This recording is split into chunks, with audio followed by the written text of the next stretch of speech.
States of America, and to the republic for which it stands, one nation, under God, indivisible, with liberty and justice for all.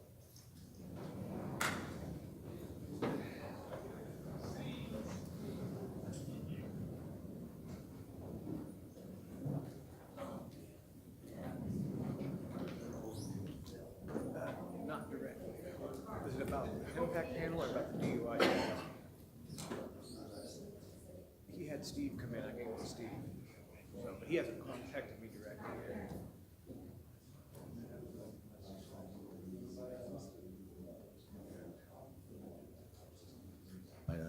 That's when it's on.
Okay. Well, I guess at this time, Skip, we'll call roll. Make sure he gets that going.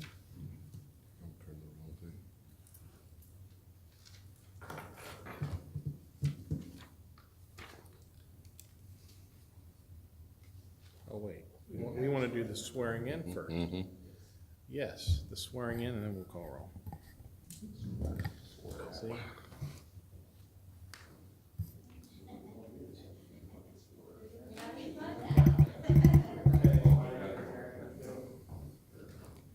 Front and center.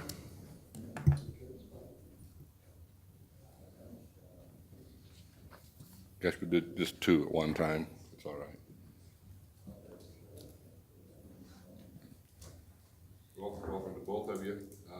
If you'll repeat after me, I state your name.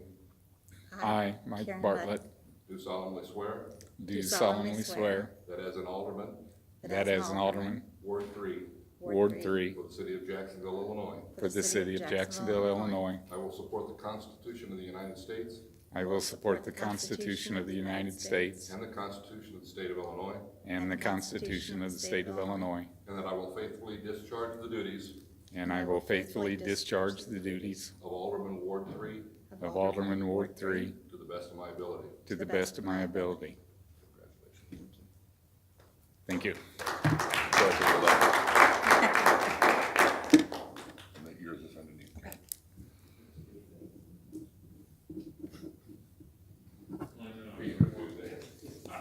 Not when you can read it.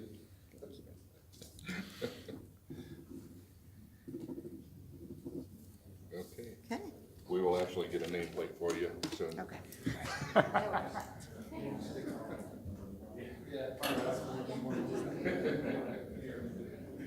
That way everybody out there will know who you are.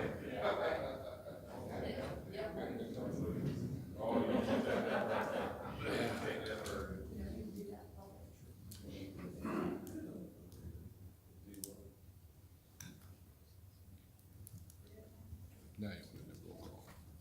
Okay, and I'd ask the clerk to please call roll. Bartlett, Here. Cook, Here. Hopkins, Here. Mudd, Here. Odenettle, Here. Aaron Scott, Bill Scott, Wankel, Here. Wormowski, Williams, Here. Mayor Ezard, Here. City Attorney Beard. You have a full quorum. Excellent. Is there a reading of the minutes this evening? I'd like to make a motion that we receive the minutes as circulated. Is there a second? I'll second the motion. Alderman Hopkins, all those in favor of approving the minutes, please respond by saying aye. Aye. Opposed? Presentation of petitions No petitions, and any communications? no communications, and the claims are in the hands of the alderman. Is there a motion to play the claims this evening? Alderman Large Oldnettle, second by Alderman Bill Scott. All those in favor of paying the claims, please respond by saying aye. Aye. Aye. Opposed? There's one item under the mayor's report, and that is the second reading of an ordinance amending Chapter 3 Alcoholic Beverages, Article 2 Retail Sale, Division 1, generally Section 3-20, the certain sales and acts prohibited, a Division 2 license, Section 3-34, classes, terms, hours, and fees. As you recall, this was passed on first reading, and this would be opening liquor sales on Sunday before noon. Is there a motion for this? Alderman Aaron Scott, second by Alderman Wankel. Be it ordained that the Jacksonville Municipal Code be amended, Chapter 3 Alcoholic Beverages, to authorize Sunday morning liquor sales for the respective licenses. Discussion? I have a question. I know you weren't here last week. Yep. I know there were some questions that came up. Are we opening this up to all restaurants, all liquor license, all liquor No, holders? Only if we have classifications of licenses, for example, A and double A. A allowed sales Monday through Saturday. Double A would allow sales Monday through Saturday and from noon Sunday on. So it's only those licenses that could previously sell on Sundays that can now sell on Sunday mornings. If that makes sense. Kinda. Okay. So currently restaurants, if they're not selling before noon, they now could, if they didn't. If they have a license that authorizes them to sell on Sunday afternoons, now they could sell Sunday mornings. Can you give me an example of a location that isn't able to sell on Sundays? Or who would this affect? Certain restaurants, and I don't have the list in front of me, but the choice when you apply for a liquor license is whether you want to sell on Sundays or not. And some establishments decided not to sell on Sundays. There are some taverns that are not open on So we have Sundays. liquor license, they're just Friday, Monday through Saturday. Yes, exactly. That's it. That's right. Will this be gas stations? Yes, if they were authorized to sell on Sunday, they can now sell Sunday morning. Refresh my memory, what time did they start selling? 6. 6 o'clock in the morning. The little twist, though, golf courses, they sell when the golf course is open. I don't know, if there's really early morning golfers, I guess technically they could get something that early. But Yes, Steve? Sorry. I talked to George Murphy from Mothers Against Drunk Driving. He was here the last meeting, and I talked to him afterwards. He's sorry that he can't be here tonight. I think he talked to Mayor Ezard as well. But I think his concern, mostly it wasn't a question of prohibition for Sunday morning. I think his question is on enforcement. I think that's the main thing he wants to see is that, I told him that the city wasn't doing this to make money. We're not trying to get more alcohol revenue. It's not like it's going to be more. It's just going to be shift from Sunday afternoon to when, if people wanted to go to the lake or to a football game, they're just going to buy a little bit earlier in the day on a Sunday. But I don't think it's going to question the city trying to make more money, just trying to make it more convenient to people. But the one thing that we talked about is that he was a little concerned about having enforcement. I think I talked to Chief Mefford, and currently, right now, Jacksonville is doing about 2 DUI citations a month. And I don't know, George will have to come and talk more about this, but I know he's all about enforcement. And like I told him, it's like if somebody wants to drink on a Sunday, I don't have a problem with that. As soon as they get into a car, that's where I have a problem. And I'm sure everyone else here does too. So, yeah, everything I heard from constituents about this is they think it's just a pain, something to think about on a Sunday. And I think it's good that we're making this change. Yeah, another example where he's like a restaurant like Buffalo Wild Wings. If they want to open at 11 or whatever, then they can start their sales. I mean, that's an example. Is there some way we can fashion an ordinance to have Sure. But it would be difficult. I mentioned the golf courses. I think if you would say you can't sail before 11, then they're probably gonna need to limit the golf courses starting sales at 11 too. And that has occasionally been a problem. Some of us are aware when they may have a major golf outing where they have tee times morning and afternoon on a Sunday for a benefit and can't sell any alcohol until the afternoon.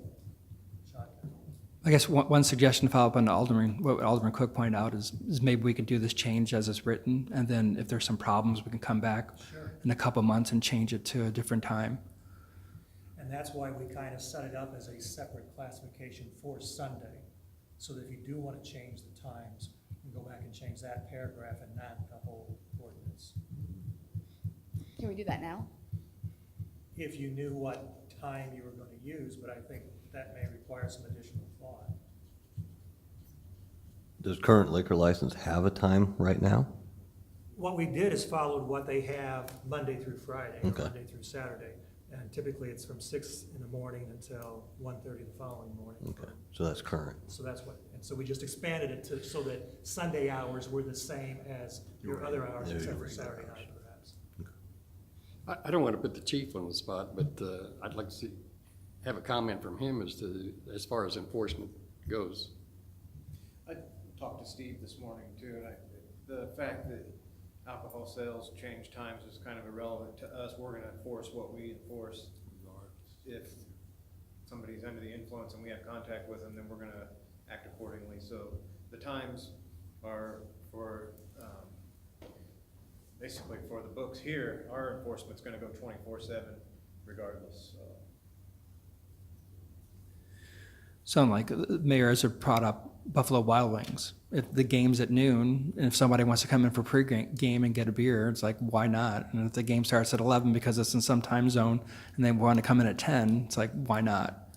So I think it's kind of a question of businesses can make the decision, and individual people can make the decision. And if, like you point out, there might be some issues with Sunday morning, we could always come back and change it. And in those examples, we're looking at alcohol being served for consumption on the premises. But if you're looking at changing the hours, think about if it's a grocery store, are they gonna be limited till 10 o'clock, or are they gonna be an earlier time when they're open anyway? If someone's out doing their regular weekly shopping, it's 7:30, 8 o'clock. Well, right, you have, yeah. Should they be allowed to buy a 6-pack of beer at that time? You have your night shift people, and I think if we're gonna limit it, then why are we even doing it? So, I'm also with Steve on this one. If someone's gonna drink, they're gonna drink. It doesn't matter how they're gonna get it, they'll get it Saturday night. I support the businesses if it allows them a little extra. We're not gonna make money off of it. I just think it's more of a convenience. So, I see no problems with it at this time. If there are issues that come down the road, then we can revisit it. But at this moment, I'd support it.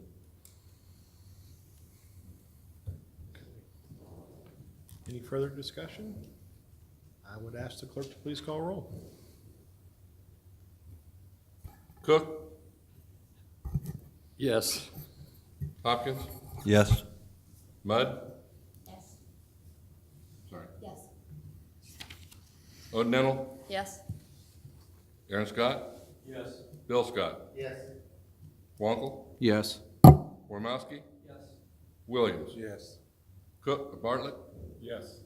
I'm used to going at the top with Cook. We got a B here now. We got a B in there now. Been left out already. Yeah. Motion passes. Okay, city clerk's report? I hope that the two new aldermen received this, but the first meeting of the month, you'll always receive the Community Development Department report, the City Clerk's cash receipts report, the General Fund Budget report, and the Revenue Analysis report. If you've got time or whatever and you want to go over any of those reports with me, I'd be more than happy to go over them. Also to go over the claims and kind of explain a little bit more about what we do. I do a small orientation, but if you've got time, give me a call. We'll set up a time, meet. Lunchtime doesn't make any difference, whatever's good for you, okay? But all of those reports were received via email. Look them over. If you have any questions, give me a call. Very good. Consent agenda items tonight. Finance, IT, and Personnel, Alderman Cook. Thank you, Mr. Mayor. Tonight we have two items. The first one is a resolution authorizing payments from the Capital Improvement Fund for certain improvement projects. And the second one is a resolution authorizing payment from the General Fund for services rendered. Parks and Lakes, Alderman Large Oldnell. Mr. Mayor, we have one item this evening, resolution authorizing renewal of agreement with the Jacksonville Area Sports Arena for the use of the roller hockey rink. And Utility, Alderman Wankel. Thank you, Mr. Mayor. One item tonight, resolution authorizing payments from Waterworks and Sewerage Projects Fund for services rendered, improvement projects, and I so move. Is there a second? Alderman Hopkins? You've heard the items under the consent agenda this evening. Is there any you wish to pull for further discussion? Seeing none, I would ask the clerk to please call roll. Hopkins, Yes. Mudd, Yes. O'Donnell, Yes. Aaron Scott. Yes. Bill Scott. Yes. Wankel, Yes. Wormowski. Williams, Yes. Bartlett, Yes. Cook. Yes. Motion passes. Very good. Committee reports tonight. Planning and Public Works, Alderman Bill Scott.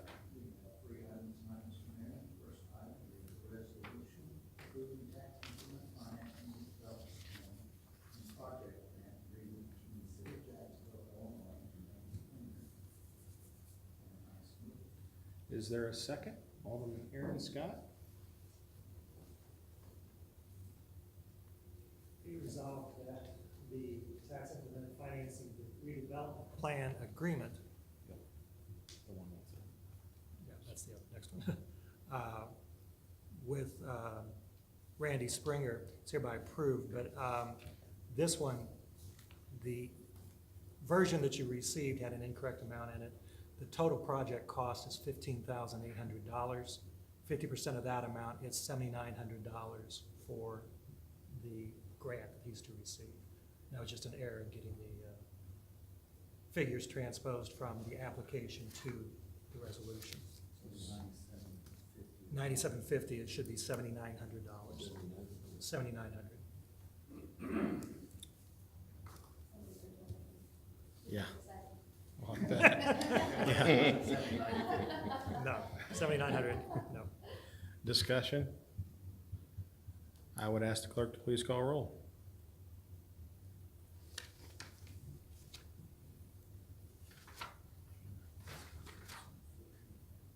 Mudd, Yes. O'Donnell, Yes. Aaron Scott. Yes. Bill Scott. Yes. Wankel, Yes. Wormowski. Yes. Bartlett, Yes.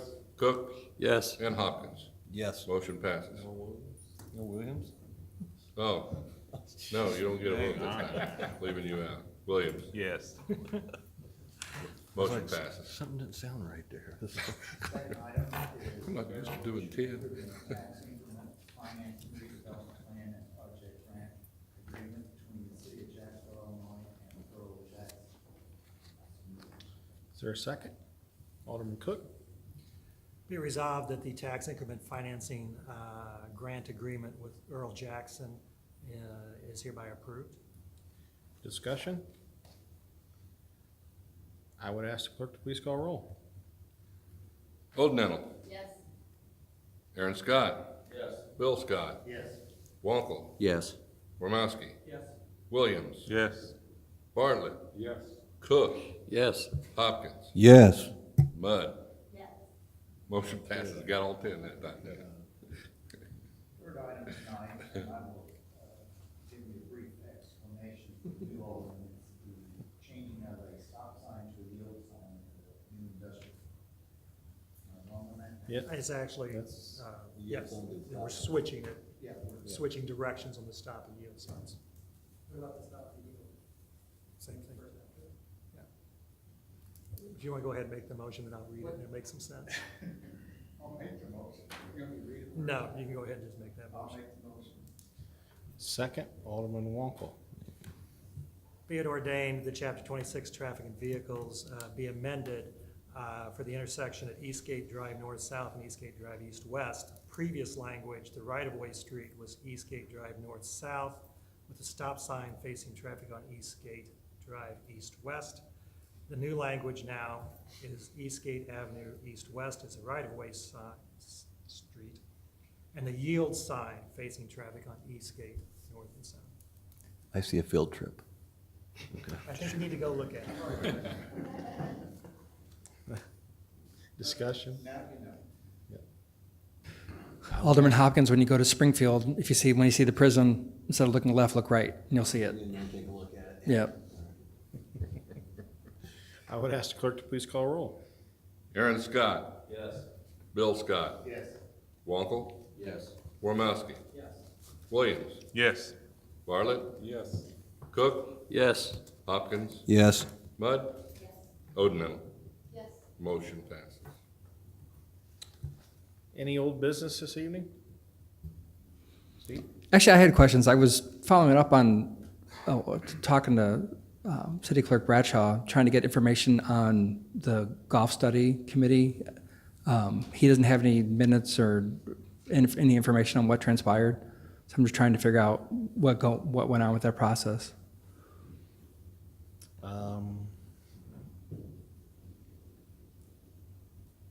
Hang on. Let's see. I made the first meeting, and it was kind of Aaron was there. It was just kind of a go around the room, kind of say some things you're interested in. The second meeting was out the golf course. I was there right at the beginning, but then I left. I know that Lori, as far as being the chairman of Parks and Lakes, will get caught up and may want to reconvene that committee to see if some of the things were done and what needs to be improved. But I don't really have much to add, Steve. I mean, you can reach out to any of those members and ask them what their thoughts are. But that's the best advice I have for you. I mean, Aaron, do you?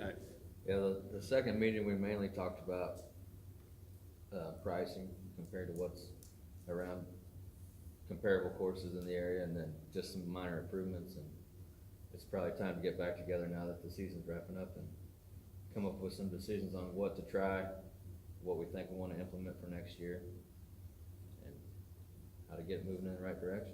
Because I think I saw that there was an ADA porta potty added out Yeah. there. That's That the only. was one of the recommendations, I believe, that came out of that committee. I guess my concern is that there's no minutes, there's no report, there's no recording. If it's a official part of the Parks and Lakes Committee, there was no recording and no information for people to review. I think it was a subcommittee that was not really, it was just a, yeah. I think I might know, I have some notes that Marcy passed along to me. Okay. Again, things have been kind of crazy for us this summer, but hopefully by the next meeting, Steve, I can give you some direction, look through those a little more thoroughly and take some notations and see if they're actually in a formal format, to see if we need to submit them in some way, at least to have them for record purposes. So Alderman Oldnettle is the chair of the Parks and Lakes Committee now. Yes. Because you mentioned it before, but I didn't see any documentation where it was made official, like with any changes. I'll reconfigure after I talk to Alderman Mudd and try to figure out what committees would appeal to her and Alderman Bartlett. Then I've talked to you about being special studies as well. And did that meeting ever happen with the state on the Town Brook? No, that's to come. I can speak to that as well. Yeah. So currently, we're trying to get that scheduled. There's 3 dates that have been suggested, so it'll be about a 45-minute to 1 hour meeting. We're trying to get that set up prior to one of the next council meetings. So most of the aldermen are already available on those evenings, so that's what we're trying to get lined up. So you're organizing that one then too? I currently am, yes. There's been no meeting on that. Okay. Any other old business? Tony?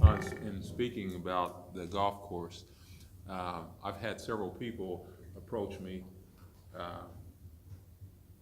wanting to have the same 9-hole for the Nichols Park Golf Course, for us to continue it. And within light of all the tournaments and stuff that we have, and especially with the young people, when they utilize that whole 9-hole golf course, I think it would it's definitely behooves us to consider keeping that. A number of people, even that come from Springfield, still like to go there. So. Right. Thanks, Tony. That's one thing to consider, I guess, too, because Keith Ward, when he was at the meeting, he said his father, Tony Ward, who's in charge of golf, he's been making suggestions for a while to change that 9-hole into like a 4-hole, because he says I guess that's one place where a lot of the money's being lost.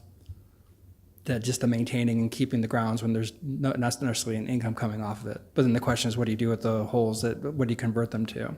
But a train of thought is that we would have a And chemicals. 27-hole golf course.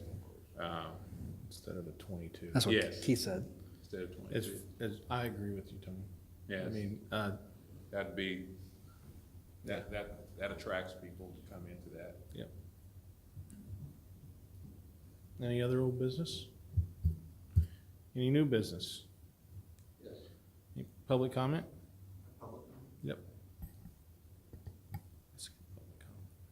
Thank you. Yeah. My name's Brandon Adams, and I was here at the last session and just wanted to make that comment after I listened to Dr. Sheaf talk about how this particular community is 15% above the average on the amount of poor people. I guess the average around the United States is 50%. So I live in Beecher High Rise. Thank you for giving me someone to complain to. I think that the 15% above 50%, 65% poor people in this community is something that you guys really need to look at. And after you talking about taking $50,000 from the citizens' taxes to put into the golf, that's not making money. I just look at that as something that you're looking at, something that I said it in the workshop, that there aren't enough rich people, and that kind of adds to the fact that there are just more poor people here. And when you have 65% of your community working 2 or 3 jobs at $8.50 an hour and can't afford a green fee because that's their power bill, then you need to look at why you're taking the $50,000 and giving it to the golf place instead of why not invest it in somebody like my building. I live on an asbestos floor still. So, I mean, there are poor people that could use it more than the rich people that have it, and this community is suffering from it. Like Dr. Sheaf said, the numbers are there, 65%. That's 6.5, 7 out of 10 people are poor. That's 30,000 or less in this community. And you're looking at everybody up here, and so I guess I'm the only one that's under 30,000 because nobody seems to care that that's happening right here. And that's all I had to say about that, but thank you. Okay, thanks, Brandon.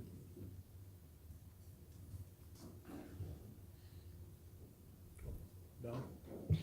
It's getting that time of the year when we need to start talking about the 2019 budget and capital improvement projects and scheduling some meetings and getting the department heads to get them on board as to get their plans made for the next budget. Okay. I'll get with you and we'll get some scheduled. Yep. Yeah. Any other new business or public comment? Tony? I'd like to make a motion to adjourn. Is there a second? Alderman Large Old Nettle, we are adjourned.